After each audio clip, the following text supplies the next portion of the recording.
Right, hello everybody, and welcome back to my WWE Payback review. Since I don't have internet, I just made up this little uh, picture that we're gonna look at for the time being. So on the pre-show, it started off with Dolph Ziggler and Baron Corbin. Now, I got almost every single match correct except for this one. And this one went Dolph Ziggler. He plays possum, fakes an injury, and he gets a roll-up win over Baron Corbin. Kalisto versus Ryback. It was a pretty good match, really good match. On Kalisto's end, Ryback just took the blows when it mattered. He also took a Salida del Sol and took a loss. Kalisto wins and retains the United States Championship.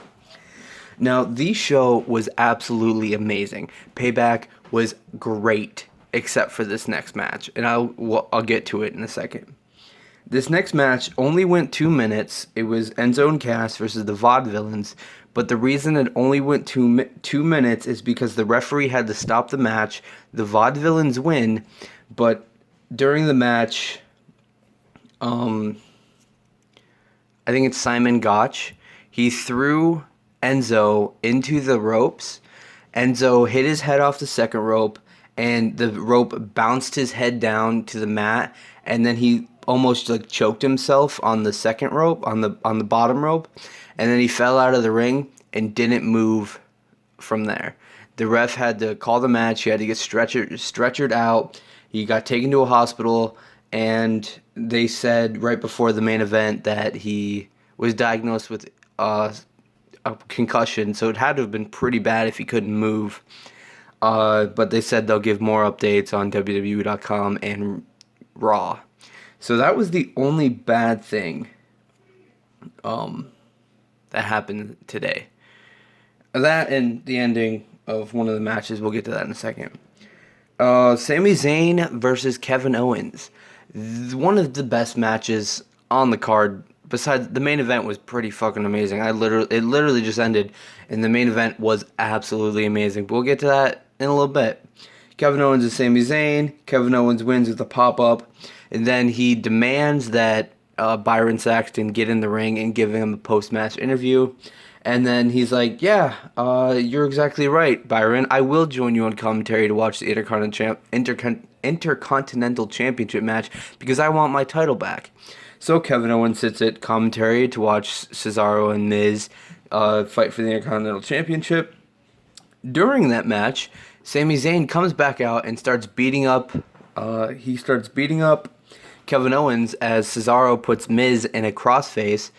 And the ref is distracted by Kevin Owens and Sami Zayn, so that he doesn't see Miz tap out.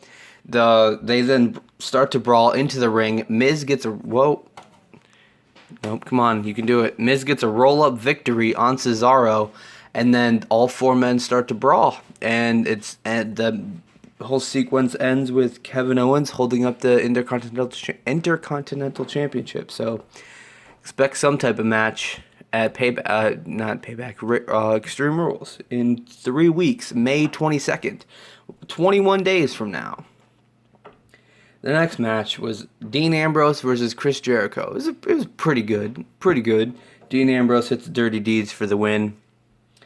I didn't go into depth with these matches just because I didn't want this to be such a long video, especially because it's on my phone. Charlotte versus Natalya for the women's title. This is the match that had the shitty ending. It was a pretty good match until Charlotte put Natalya into the sharpshooter. As soon as she sat down, Charles Robinson, one of the good refs, he calls for the bell. He runs out of the ring, grabs the title, gives the title to Charlotte, and then runs out of the ring.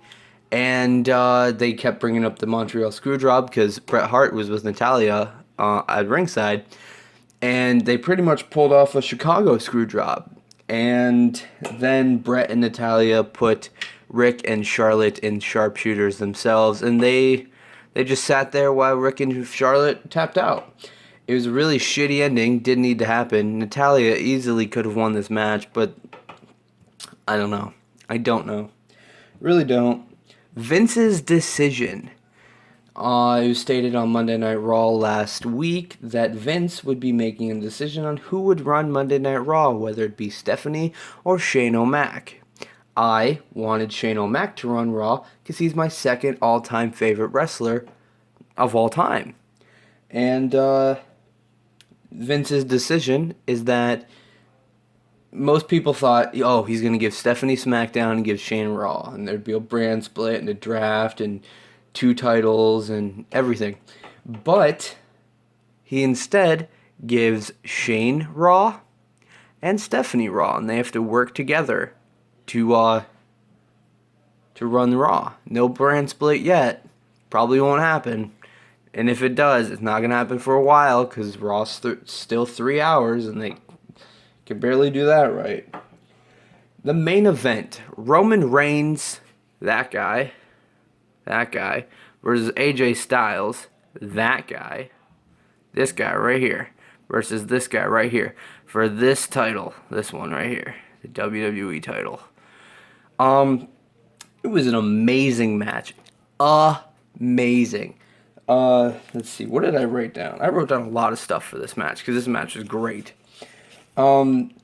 Styles hits a phenomenal forearm, which puts Roman Reigns through the announce table. Roman Reigns then deadweights himself and can't get put into the ring. Styles gets back in the ring, and he takes a 10-count victory. He gets the victory by countout, so he's not the champion. Shane then comes out and says, we're in the new era of WWE, and that's not how a championship match is going to be won. No countouts. Resume the match. And then AJ jumps off the top rope, and Roman goes to punch him in the stomach, but accidentally hit him in the nuts. And the ref calls for the bell, and AJ wins by DQ. Still not the champ. Stephanie then comes out, and she says, my brother forgot something. No DQs either. And the match resumes. Anderson and Gallows then come out. As soon as it's no DQ, Anderson and Gallows come out, and they hit Roman with the Boot of Doom. The Usos then come out, and they do nothing important except just add more people to the match. They attack Anderson and Gallows. Roman's then jumps over the... he throws AJ off the top rope into the 4 men, and then jumps over the top, and then Roman himself jumps over the top rope into all 5 guys. AJ then hits a phenomenal forearm. 1, 2. Roman gets his foot on the rope. AJ hits another phenomenal forearm. 1, 2. Roman just barely kicks out. Roman hits a Superman punch. 1, 2. AJ kicks out. AJ goes for the Styles Clash. Roman gets out of it. AJ goes for another phenomenal forearm. Roman ducks, hits a spear. 1, 2, 3. Roman Reigns retains the WWE World Heavyweight Championship. And then, while he was celebrating, the camera cuts to a backstage segment of Vince McMahon, Shane McMahon, and Stephanie McMahon. And it is announced that in 2 weeks at Extreme Rules, Roman Reigns and AJ Styles will have an Extreme Rules match for the WWE World Heavyweight Championship. AJ Styles, Roman Reigns 2, same month, 21 days from now. Be there or be square. If it's anything like this match, it's going to be freaking amazing. AJ Styles is great. He's phenomenal. Roman Reigns, you love him or hate him, he's still a great athlete. Puts on great matches. So it's going to be great. The whole Extreme Rules, that main event is going to be wonderful. Don't know what else we're going to see. Probably the Vaudevillains versus the New Day. Probably Sami Zayn versus Kevin Owens. Oh, or maybe Kevin Owens gets the Intercontinental Championship shot. Probably, I don't know what else we'll see. We'll probably see Natalya versus Charlotte again, because after that shitty finish. Hopefully we won't see Ryback. But yeah, that's going to be it for today. Thank you guys so much for watching. My name is Camp Counselor Cody, and I'll see you guys next time. Toodles.